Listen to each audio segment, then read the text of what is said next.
الحمد لله رب العالمين والصلاة والسلام على أشرف الأنبياء والمرسلين نبينا محمد وعلى آله وصحبه أجمعين ومن تبعهم بإحسان إلى يوم الدين. أما بعد، أعوذ بالله من الشيطان الرجيم. ما ننسخ من آية أو ننسها نأتي بخير منها أو مثلها ألم تعلم ألم تعلم أن الله على كل شيء قدير. آج کے درس کے اندر ہم پڑھنے والے ہیں ناسخ اور منسوخ. ناسخ اور منسوخ. ناسخ کہتے ہیں قرآن کریم کی اس آیت کو جس آیت نے اپنے سے پہلی والی آیت کو ختم کر دیا. ناسخ مطلب ناسخ کا مطلب ہوتا ہے مٹا دینے والی یا مٹا دینے والا، ٹھیک ہے. اور منسوخ جس کو ختم کر دیا گیا ہو، مٹا دیا گیا ہو، ٹھیک ہے. تو اب سب سے پہلے ہم اس لفظ کا معنی جانتے ہیں کہ نسخ کا معنی کیا ہے. نسخ جو اللہ سبحانہ تعالیٰ نے کہا کہ ما ننسخ من آیت او ننسها نأتی بخیر منها او مثلها الم تعلم ان اللہ علی کل شیء قدیر. اللہ سبحانہ تعالیٰ نے جو یہ بات کہی ہے تو یہاں نسخ کا معنی کیا ہے؟ تو علماء کہتے ہیں کہ نسخ کا لغوی معنی یعنی عربی ڈکشنری کے حساب سے نسخ کا معنی ہے مٹانا، ازالہ کرنا، ختم کرنا. اور اصطلاح میں یعنی شرعی اعتبار سے اس کی تعریف علماء کرام نے یہ بیان کی ہے کہ رفع الحکم الشرعی بدلیل شرعی متراخ عنہ. رفع الحکم الشرعی بدلیل شرعی متراخ عنہ. کسی حکم شرعی کو یعنی شریعت کے کسی حکم کو کسی شرعی دلیل سے ختم کر دینا. اب ہم اگر قرآن کریم کو اگر ہم پڑھتے ہیں، قرآن کی تفسیر سیکھتے ہیں، تو ہمارے لیے اس چیز کو جاننا ضروری ہے، کیونکہ قرآن کریم کے اندر کچھ آیتیں ایسی ہیں جو باقی ہیں لیکن ان کا حکم ختم ہو گیا ہے. کچھ آیتیں ایسی ہیں جو قرآن کریم سے ختم کر دی گئی ہیں لیکن ان کا حکم موجود ہے. ہم مثالیں میں انشاءاللہ آپ کو دوں گا. اب پہلی بات یہ ہے کہ بعض لوگوں نے قرآن کریم کے اندر نسخ کا انکار کیا، کہا کہ قرآن کریم کے اندر نسخ نہیں ہو سکتا. یعنی جو پہلے ایک حکم قرآن کریم کے اندر موجود ہے وہ بعد میں آنے والے کسی اور حکم کے ذریعے سے ختم نہیں ہو سکتا. ان لوگوں نے انکار کیا، جبکہ یہ ایک جائز اور ایک دم ضروری بات ہے اور طے شدہ امر ہے، یعنی ایک دم یقینی بات ہے. اللہ تعالیٰ نے فرمایا کہ ما ننسخ من آیت او ننسها نأتی بخیر منها او مثلها. سورہ بقرہ کی آیت ہے. اللہ سبحانہ تعالیٰ نے فرمایا کہ جس آیت کو ہم منسوخ کر دیں یا بلا دیں اس سے بہتر یا اس جیسی اور لے آتے ہیں. یہ چیز جو ہے اللہ سبحانہ تعالیٰ نے بیان فرمائی ہے کہ جو منسوخ کرتے ہیں ہم کوئی آیت یا بلا دیتے ہیں تو ہم بیچ دیتے ہیں اس سے بہتر یا اس کے برابر کوئی آیت. الم تعلم ان اللہ علی کل شیء قدیر. کیا تجھ کو یہ نہیں معلوم کہ اللہ سبحانہ و تعالی ہر چیز پر قادر ہے؟ کیا تجھ کو یہ نہیں معلوم کہ اللہ سبحانہ و تعالی ہر چیز پر قادر ہے؟ اور دوسری جگہ اللہ سبحانہ و تعالی نے فرمایا وَإِذَا بَدَّلْنَا. سورہ بقرہ کی آیت نمبر 102 ہے. سورہ بقرہ آیت نمبر 102 ہے. اور دوسری جگہ اللہ سبحانہ و تعالی نے قرآن کریم کے اندر سورۃ النحل سورہ نمبر 16 آیت نمبر 101 کے اندر اللہ سبحانہ و تعالی نے فرمایا وَإِذَا بَدَّلْنَا آیَةً مَكَانَ آیَةٍ وَاللَّهُ أَعْلَمُ بِمَا يُنَزِّلُ قَالُوا إِنَّمَا أَنْتَ مُفْتَرٍ بَلْ أَكْثَرُهُمْ لَا يَعْلَمُونَ. اللہ سبحانہ تعالیٰ فرماتا ہے اور جب ہم بدلتے ہیں ایک آیت کی جگہ دوسری آیت، یعنی ایک آیت کے بدلے ہم دوسری آیت لے آتے ہیں، تو اللہ سبحانہ تعالیٰ فرماتا ہے اور اللہ خوب جانتا ہے جو اتارتا ہے. قرآن کو نازل کرنے والا کون ہے؟ اللہ سبحانہ تعالیٰ ہے. تو اللہ سبحانہ تعالیٰ فرماتا ہے کہ واللہ اعلم بما ينزل، اور اللہ سبحانہ تعالیٰ بہتر جانتا ہے جو اللہ سبحانہ تعالیٰ نازل کرتا ہے. قالوا انما انت مفتر بل اکثرهم لا يعلمون. تو وہ لوگ کیا کہتے ہیں؟ وہ لوگ یہ کہتے ہیں کہ تو بنا لاتا ہے یہ بات، یعنی تو نے اپنی طرف سے یہ بات گڑھ لی ہے.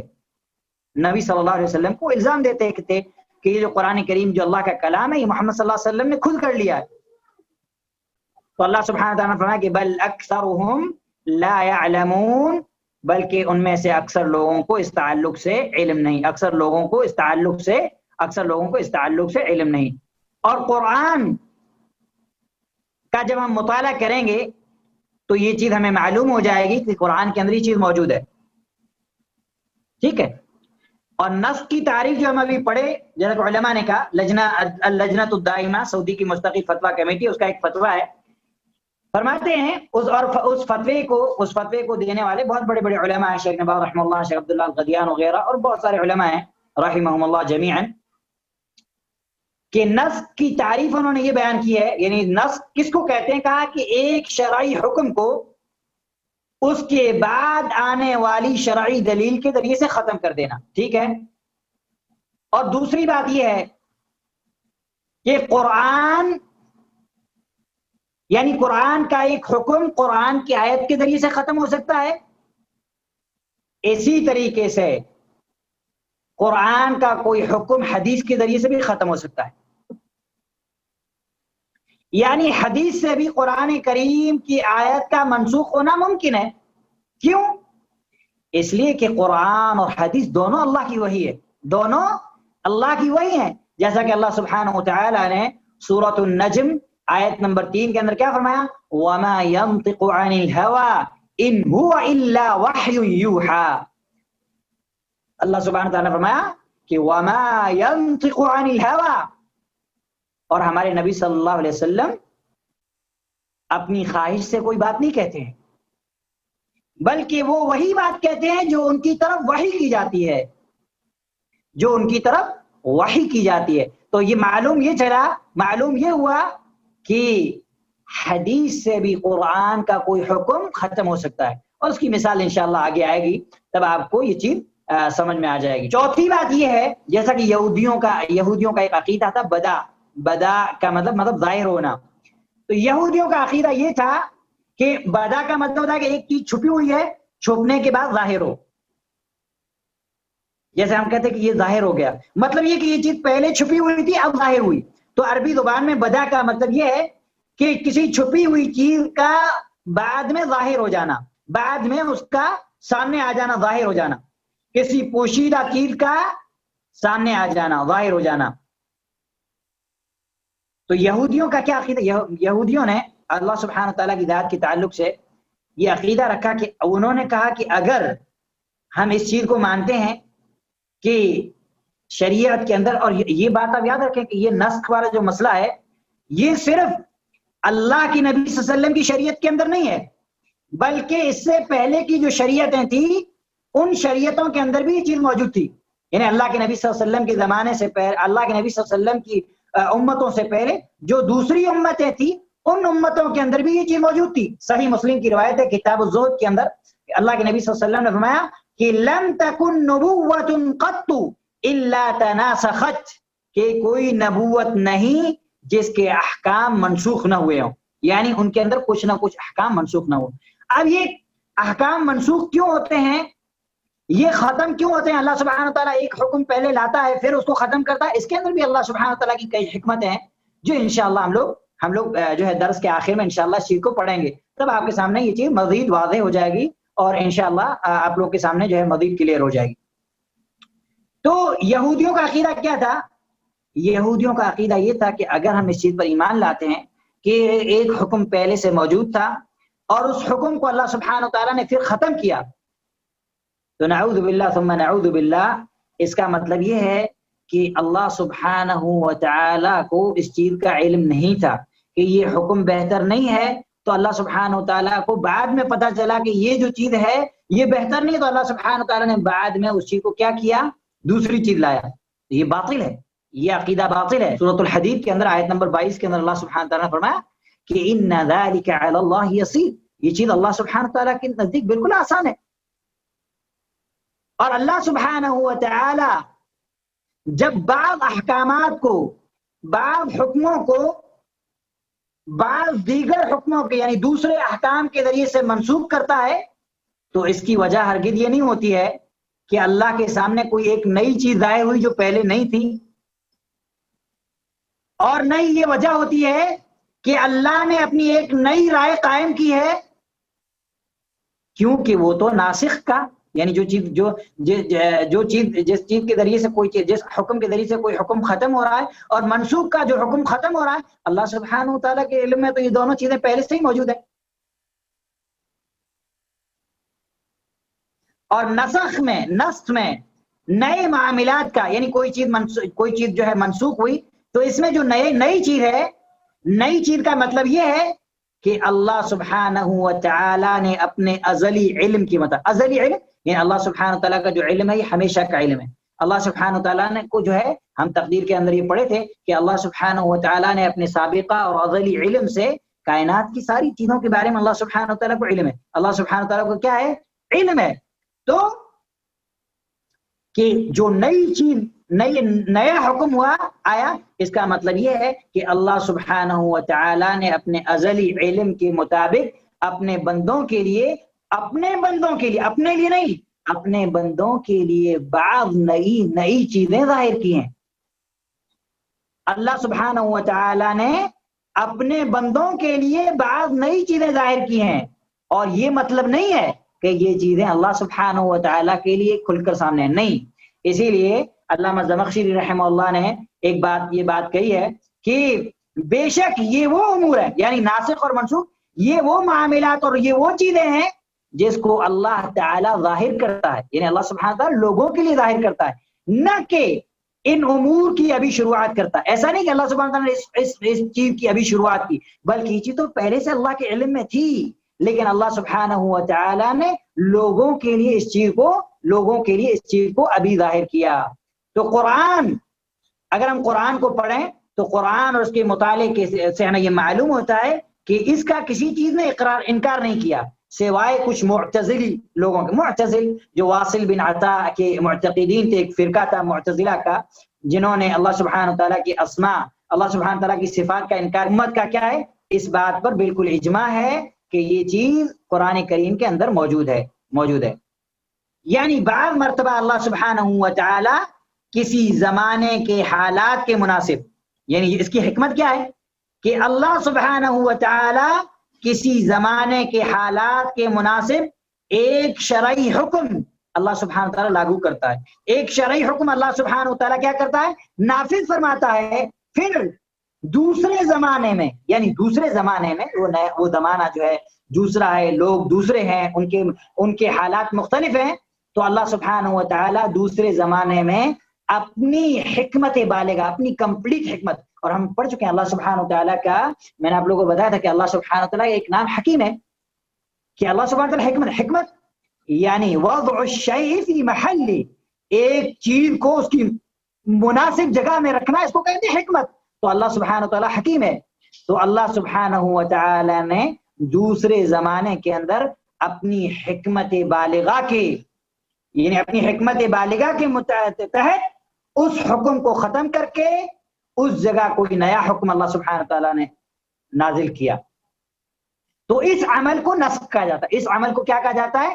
نسخ کہا جاتا ہے۔ اور اس طرح جو پرانا حکم ختم کیا جاتا ہے، جو پرانا حکم ختم ہو جاتا ہے، اس کو کہتے ہیں منسوخ۔ اس کو کیا کہتے ہیں؟ منسوخ۔ اور جو نیا حکم لاگو ہوتا ہے اس کو کہتے ہیں نسخ، اور جو پرانا حکم ختم کر دیا جاتا ہے اس کو کہتے ہیں منسوخ۔ اور یہ قرآن کریم کے اندر موجود ہے، جیسا کہ میں نے آپ لوگ کو بتایا۔ تو یہودیوں کا عقیدہ تھا، وہ عقیدہ باطل تھا، اور ویسی چیز اور ویسی سوچ ہم نہیں رکھتے۔ اور یہ جو نسخ ہے یعنی اللہ سبحانہ تعالیٰ نے جو احکام جو ہے، کچھ احکام کا جو ہے نئے احکام لا کے پرانے احکام ختم کیے، تو یہ صرف نبی صلی اللہ علیہ وسلم کی امت کے اندر نہیں ہے، بلکہ آپ صلی اللہ علیہ وسلم سے پہلے جو دوسری امتیں تھیں ان امتوں کے اندر بھی احکام تھے۔ میں ایک دو مثالیں آپ کو دیتا ہوں۔ مثال کے طور پر حضرت یعقوب علیہ السلام کی شریعت کے اندر دو بہنوں کو دو بہنوں کو ایک وقت ایک آدمی کی نکاح میں رکھنا جائز تھا. خود حضرت یعقوب علیہ السلام کی نکاح میں دو بیویاں لیا اور راحیل یہ دونوں آپس میں بہنیں تھیں، لیکن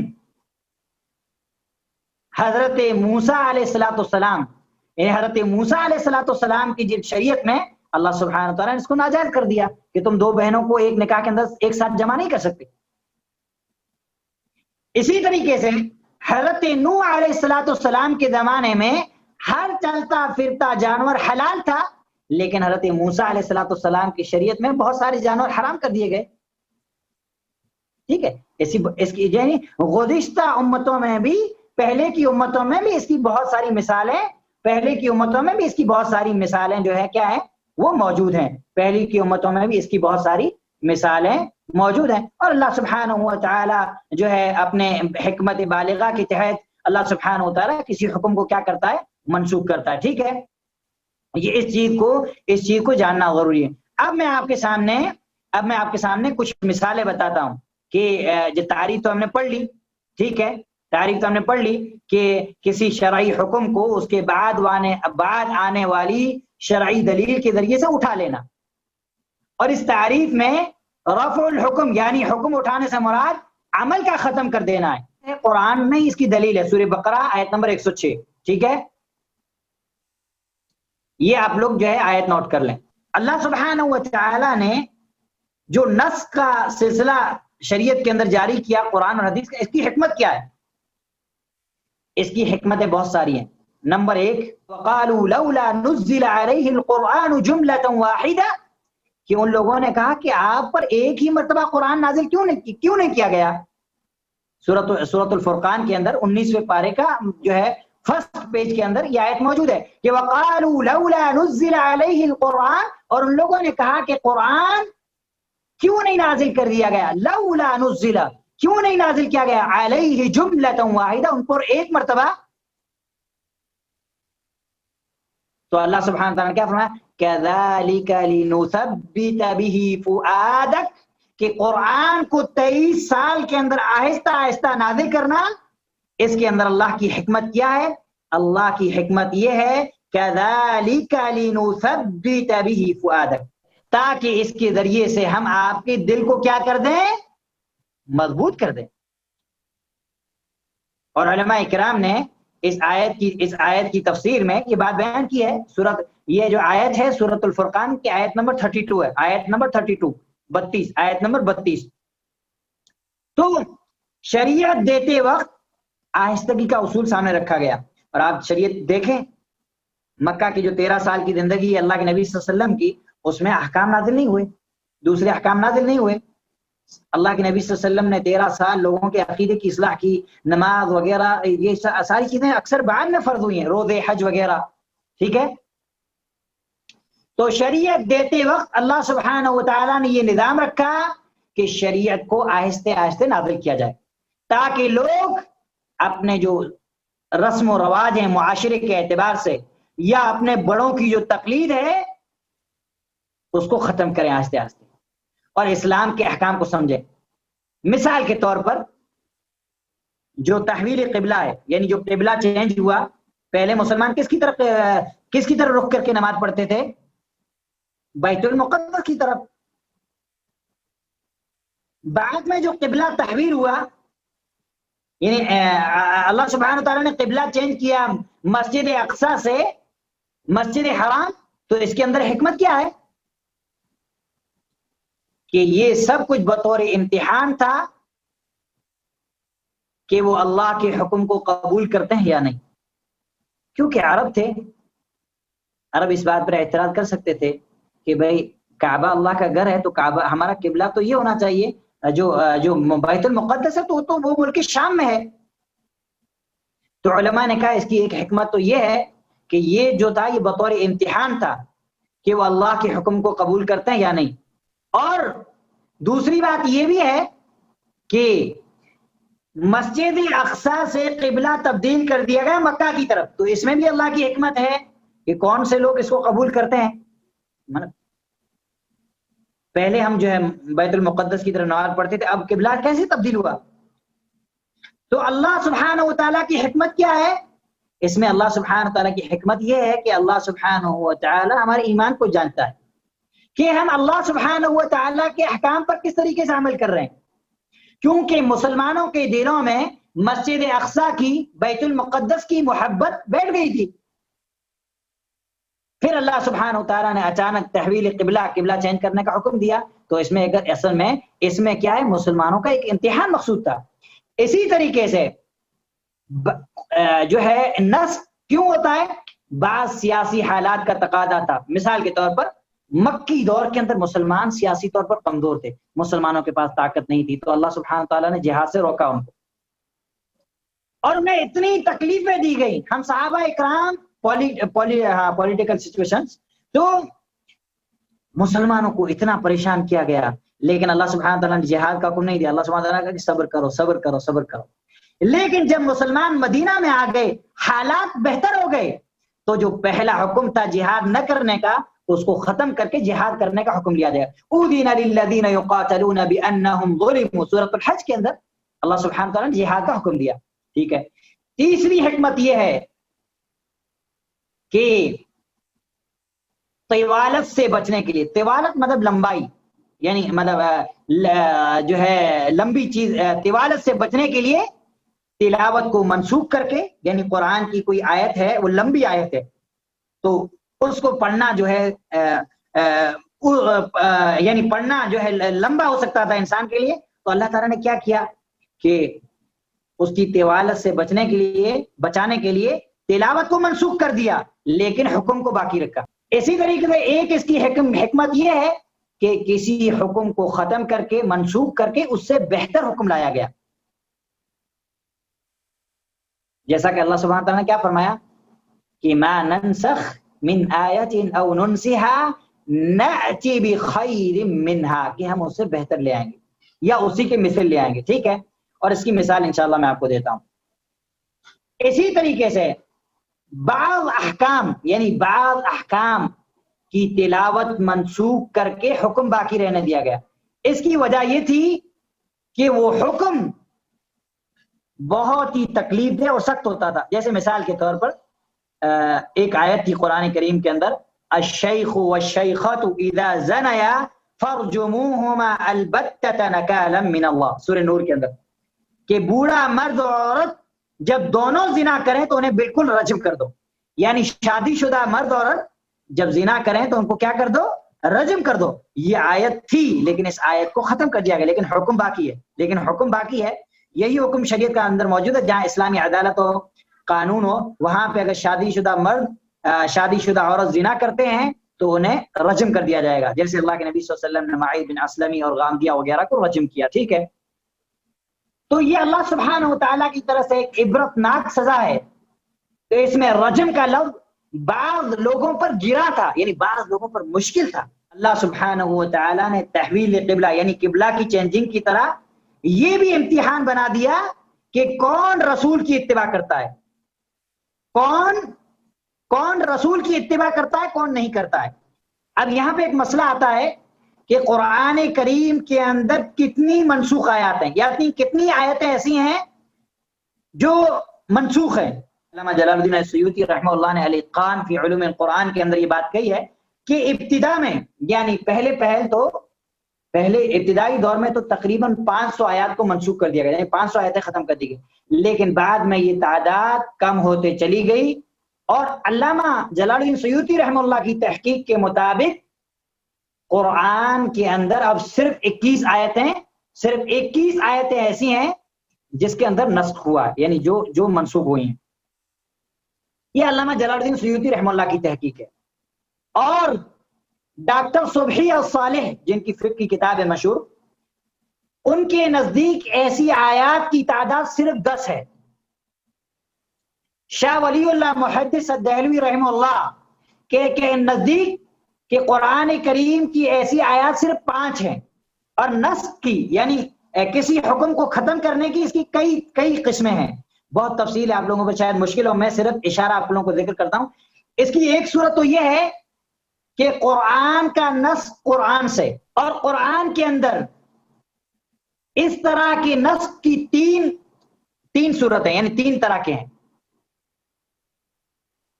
قرآن کا کوئی حکم قرآن کے ذریعے سے ختم کر دینا، یہ قرآن کے اندر 3 طرح کے ہیں.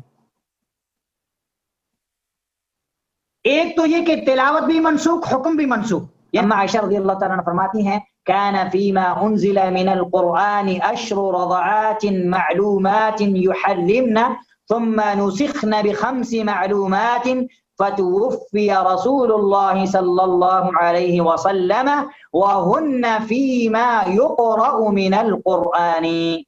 اما عائشہ فرماتی ہیں کہ قرآن کے اندر یہ حکم اترا تھا کہ 10 بار دودھ چوسنے سے حرمت ثابت ہو جاتی ہے. یعنی کوئی اجنبی بچہ ہے، وہ اجنبی بچہ کسی اجنبی عورت کا دودھ پیتا ہے، تو اگر اس نے 10 مرتبہ دودھ پیا، یعنی 10 مرتبہ الگ الگ مرتبہ اس نے دودھ پیا، تب جا کے حرمت ثابت ہوگی. یعنی تو وہ اس کا اب رضائی بیٹا بن جائے گا، وہ اس کے دونوں آپس میں ایک دوسرے کے محرم بن جائیں گے. وہ اس کی رضائی ماں ہو جائے گی، وہ اس کا رضائی بیٹا، اور اس کے بچے جو ہیں وہ اس کے رضائی بھائی بہن، اور اس کا شوہر اس کا رضائی باپ ہو جائے گا.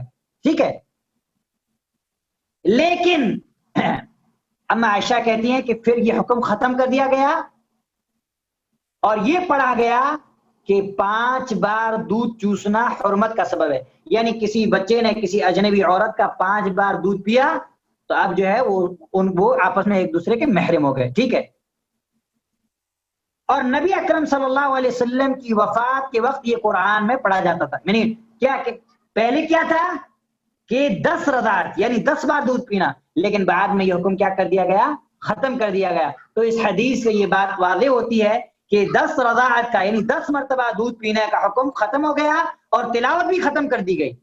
اور جہاں تک 5 رضاعت کا یعنی 5 بار دودھ کا تعلق ہے تو اس کی تلاوت نبی اکرم صلی اللہ علیہ وسلم کی زندگی میں ہی ختم کر دی گئی، لیکن اس کا حکم موجود ہے. اس لیے رضاعت کے تعلق سے جو راجح قول علماء کا وہ یہ ہے کہ کوئی اجنبی بچہ کسی اجنبی عورت کا، اور رضاعت 2 سال کے درمیان ہوتی ہے، 2 سال کے اندر.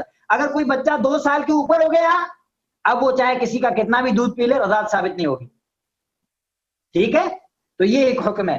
تو جو 5 بار رضاعت کا حکم ہے، یہ آیت اللہ کے نبی صلی اللہ علیہ وسلم کی آخری زندگی میں ختم کر دی گئی، لیکن اس کا حکم موجود ہے. اسی طریقے سے اس کی دوسری مثال، حکم ختم ہو گیا لیکن تلاوت موجود ہے. یعنی اللہ سبحانہ تعالیٰ نے وہ حکم تو ہم سے اٹھا لیا، لیکن وہ آیت قرآن کے اندر موجود ہے، ہم تلاوت کرتے ہیں. اور اس سے مراد وہ نسخ ہے جس سے حکم اٹھ گیا، لیکن تلاوت ثواب کے لیے اور مشقت کے اٹھ جانے کے بعد. دیکھیے اس میں بھی اللہ سبحانہ تعالیٰ کی حکمت ہے کہ اللہ سبحانہ وتعالیٰ نے حکم تو ختم کر دیا لیکن تلاوت باقی رکھی. کیوں رکھی؟ بطور نعمت، کہ ایک تو انسان یہ ہے نعمت تلاوت کر کے ثواب حاصل کرے اس کا، اور دوسری چیز یہ ہے کہ اللہ سبحانہ وتعالیٰ نے مشقت یعنی تکلیف کے اٹھ جانے کے بعد ہلکی نعمت کی یاد دہانی کے لیے، اس کو یاد کرانے کے لیے اللہ سبحانہ وتعالیٰ نے اس چیز طرح. جیسے مثال کے طور پر سورہ بقرہ کی آپ لوگ آیت نمبر 184 پر ہیں، 184 جس میں روزے کا حکم ہے.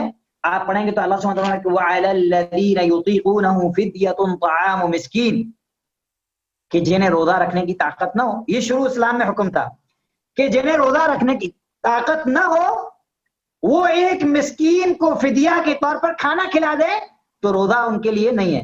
یہ اسلام میں پہلے حکم تھا. اور یہ ابتدائی طور پر حکم کیوں تھا؟ لوگوں کی آسانی کے لیے، کیونکہ لوگ نئے مسلمان ہوئے تھے تو وہ روزہ رکھنے کے عادی نہیں تھے، ان کو عادت نہیں تھی.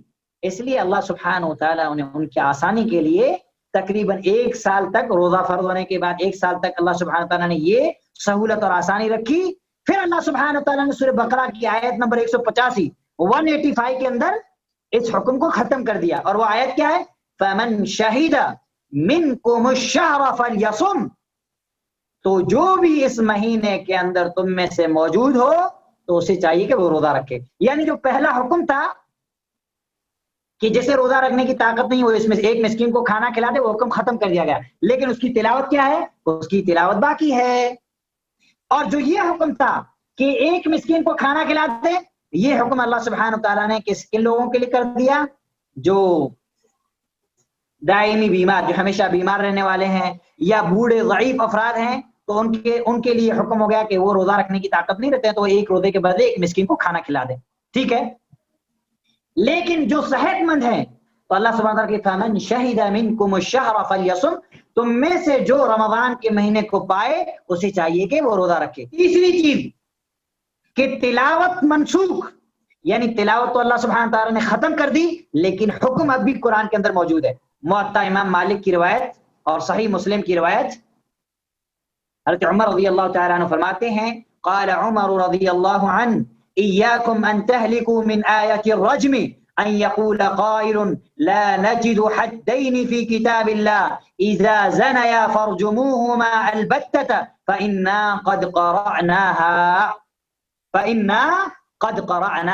حضرت عمر رضی اللہ تعالیٰ عنہ فرماتے ہیں کہ کوئی شخص آیت رجم، یعنی وہ آیت جس آیت کے اندر اگر شادی شدہ مرد اور شادی شدہ عورت زنا کرتے ہیں تو انہیں پتھر مار مار کے، یعنی پتھر مار مار کر کے انہیں ہلاک کرنے کا جو حکم ہے، سنسار کرنے کا، تو حضرت عمر کہتے ہیں کہ کوئی شخص آیت رجم کو، یعنی جو رجم والی ہے جس آیت کے اندر رجم کا حکم ہے، رجم مطلب پھینکنا مارنا، اور آپ مائد اسلمی کا قصہ پڑھیں، غامدیہ کا قصہ پڑھیں تو آپ کو یہ چیز سمجھ میں آ جائے گی، ٹھیک ہے۔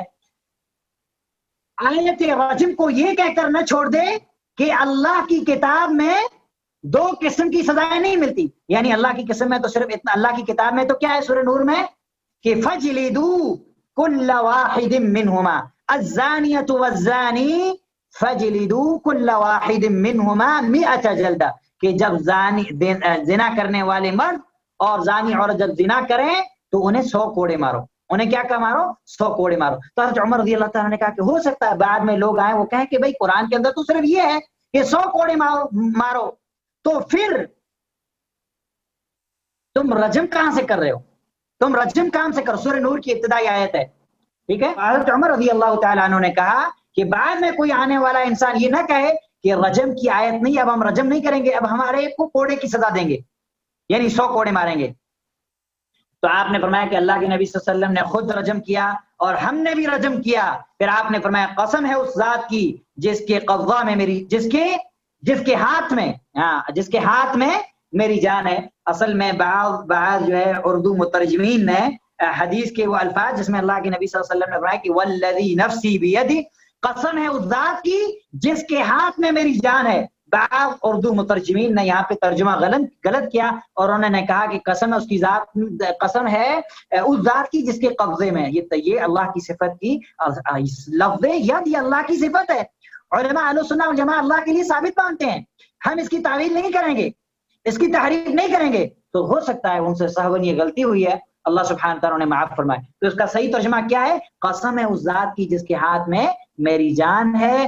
اگر لوگ یہ نہ کہتے کہ عمر نے اللہ کی کتاب میں اضافہ کر دیا ہے تو میں اس آیت کو جو میں نے آپ کو پہلے پڑھ کے سنائی، اما عائشہ الشیخ والشیخ کہ وہ یعنی بوڑھا مرد اور بوڑھی عورت جب زنا کرے تو ان کو کیا کر دو؟ رجم کر دو۔ حضرت عمر رضی اللہ تعالیٰ عنہ کہتے ہیں کہ میں اس کو قرآن کے اندر ضرور لکھ دیتا، لیکن حضرت عمر رضی اللہ تعالیٰ عنہ نے فرمایا کہ جو ہے کیونکہ یہ اللہ سبحانہ تعالیٰ نے یہ جو ہے کیا کہتے ہیں آیت منسوخ کر دی تھی، اس لیے ہم نہیں لکھ سکتے۔ اور حدود میں یعنی اللہ سبحانہ تعالیٰ کی جو حدود ہے جس میں رجم سے متعلق یہ حکم موجود ہے لیکن اس کی تلاوت منسوخ۔ صحیح بخاری کے اندر بھی آپ کو حدیث نمبر نوٹ کر لیں، صحیح بخاری حدیث نمبر 6830 6830 کے اندر عمر قد قرأناها وعقلناها ووعیناها کہ جو آیت رجم آپ صلی اللہ علیہ وسلم پر اتری تھی، قد قرأناها ہم نے اس کو پڑھا، وعقلناها ہم نے اس کو سمجھا، ووعیناها اور ہم نے اس کو اچھی طریقے سے یاد بھی کیا، محفوظ کی کیا۔ یہ حدیث صحیح بخاری اور صحیح مسلم کے اندر موجود ہے۔ اللہ سبحانہ وتعالیٰ سے دعا ہے کہ اللہ سبحانہ وتعالیٰ ہمیں قرآن کی تفسیر کما حقہ صحیح طریقے سے پڑھنے اور پڑھانے کی توفیق نصیب فرمائے۔